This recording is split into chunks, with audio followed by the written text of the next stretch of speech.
I am Mañgosing, and I am here to present problem number 1. The problem states that you recently purchased a large plot of land in the Amazon jungle at an extremely low cost. You are quite pleased with yourself until you arrive there and find that the nearest source of electricity is 1,500 miles away, a fact that your brother-in-law, the real estate agent, somehow forgot to mention. Since the local hardware store does not carry 1,500-mile-long extension cords, you decide to build a small hydroelectric generator under a 75-meter-high waterfall located nearby. The flow rate of the waterfall is 105 cubic meters per hour, and you anticipate needing 750 kilowatt-hours per week to run your lights, air conditioner, and television. Calculate the maximum power theoretically available from the waterfall and see if it is sufficient to meet your needs. We are given that the height of the waterfall is 75 meters. Its volume flow rate is 105 cubic meters per hour. Converting to cubic meters per second, it is 0.029 cubic meters per second. We are also given the power requirement, which is 750 kilowatt hours per week. We are required to compute for the maximum electric power from the waterfall and determine if the power from the waterfall is sufficient for our needs. To solve the problem, we must first define our system. The system in this problem is the water in the waterfall. The work done is the change in potential energy of the water, as shown in this equation. The change in potential energy is equal to the mass times the gravitational constant times the difference in height. This equation can be re-expressed as rates with respect to time in this equation, where the rate of work is equal to the mass flow rate times the gravitational constant times the difference in height. The density of a substance is defined as its mass divided by its volume. Re-expressing this equation into rates with respect to time, we get that the density is equal to the mass flow rate divided by the volumetric flow rate.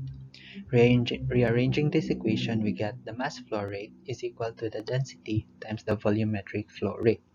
Substituting this equation to the previous equation, we get that the rate of work is equal to the density times the volumetric flow rate times the gravitational constant times the difference in heights. We take the density of water as 1000 kg per cubic meter and the gravitational constant at 9.8 meters per second squared. Substituting these values and the given values to the equation, we get that the rate of work is negative 21,437.7 joules per second. We are given that the power requirement is 750 kilowatt hours per week. Converting this into joules per second so that we can compare it with the previous result, we get that the power requirement is 4,464.29 joules per second. Since the rate of work done is greater than the power requirement, the power from the falls is sufficient to meet the power needs of the lights, air conditioner, and television. This is assuming a 100% efficiency in converting gravitational potential energy to electrical energy. If the process is not 100% efficient, the power from the falls may or may not be sufficient. Problem number 2. The problem states that a large piston in a cylinder does 16.95 kilojoules of work in compressing 85 liters of air to 1.7 bar. The temperature of 2.27 kilograms of water in a jacket surrounding the cylinder was increased by 1.3 degrees Celsius during the process. What was the change in the internal energy of the air? The problem states that we are initially given air which is stored in a piston of volume 85 liters. This piston is surrounded by water at an initial temperature of T1. Compression work was done on the air at 16.95 kilojoules, compressing the air to 1.7 bar. During the compression, heat was lost to the water, which raised its temperature from T1 to T2. The rise in temperature is 1.3 degrees Celsius. We are required to get the change in internal energy of the air. In this problem, we treat air as the primary system. The air system is a closed system, and doing energy balance, we get that the change in internal energy is equal to Q plus W. In the above equation, Q is unknown. Since the air loses heat to the water during compression, therefore Q is equal to the negative Q of water, where Q of water is the heat absorbed by the water during the compression. We temporarily take the water as the system. Doing an energy balance on this closed system, we get that the delta U water is equal to Q water plus W water. Since no work is done on the water, the above equation reduces to delta U water is equal to Q water. Substituting delta U is equal to mCV delta T, we get that the M water, CV water times delta T of water is equal to Q water. We take for water, Cv is equal to 4.1379 kilojoules per kilogram Kelvin. We assume that this Cv is constant, and substituting this constant and the other given to the previous equation, we get Q water is equal to 12.2109 kilojoules. Going back, Q is equal to negative Q water. Therefore, Q is equal to negative 12.2109 kilojoules.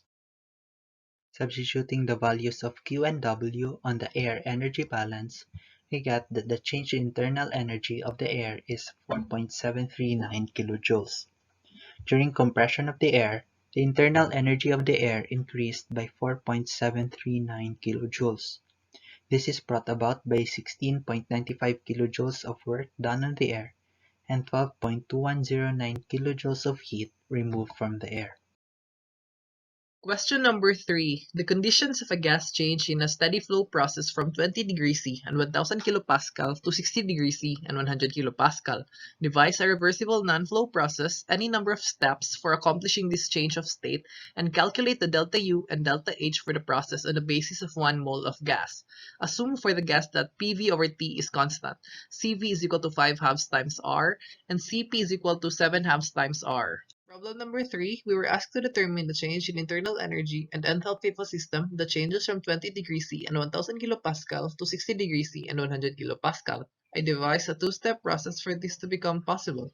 For the first step, I decided to let the gas undergo an isothermal process while decreasing its pressure. For the second step, I decided to let the gas undergo an isobaric process while increasing its temperature. What's left is to calculate the changes in the system. For an ideal gas, Cp minus Cv is equal to R. By substitution of values, the gas conforms to this equation, hence the gas is ideal. For an ideal gas undergoing an isothermal process, the change in internal energy is derived from this equation. By isolating du and integration, we will arrive on this formula. By substituting the values given to the formula, the internal energy for this first step is equal to 0 joules. For an ideal gas undergoing an isothermal process, the change in enthalpy is derived from this equation. By isolating the H and integrating, we will arrive at this formula. By substituting the given values in this equation, the change in enthalpy for the first step is equal to 0 joules. For the second step, which is an isobaric process, the same formula as before was used. By the same isolation of du and integrating, we will arrive on this formula. So in this process, the temperature was changed from 239.15 Kelvin to 333.15 Kelvin. Thus, by substituting this to this equation, the internal energy for the second step is equal to 831.45 joules. For the change in enthalpy in an isobaric process, the same formula was used as before in the first step. So this is the formula. By substituting the changes in temperature to this formula, the change in enthalpy for the second step is equal to 1164.03 joules. To calculate for the change in enthalpy and internal energy from the system, the internal energies and enthalpies from the first and second step should be added. So for the internal energy of the first step, it resulted into 0 joules, while for the second step, it resulted into 831.45 joules. Thus, adding this up results into 831.45 joules. This is the total internal energy change of the system. For the change in enthalpy, the first step resulted into 0 joules, while the second step resulted into 1164.03 joules. Thus, summing this up results into 1164.03 joules. This is the total change in enthalpy of the system. Question number 4. First, we have the diagram for the problem. Next, we use the general energy balance, and then by using equation 2.15 from the book and assuming that the volume is constant, we get the equation here. Since this problem cannot be solved when there is a change in internal energy, we assume that there is no change in internal energy. Other assumptions are listed here so that we get the final equation Q is equal to V change of P. And then by calculating, we get 66.611 joules per minute.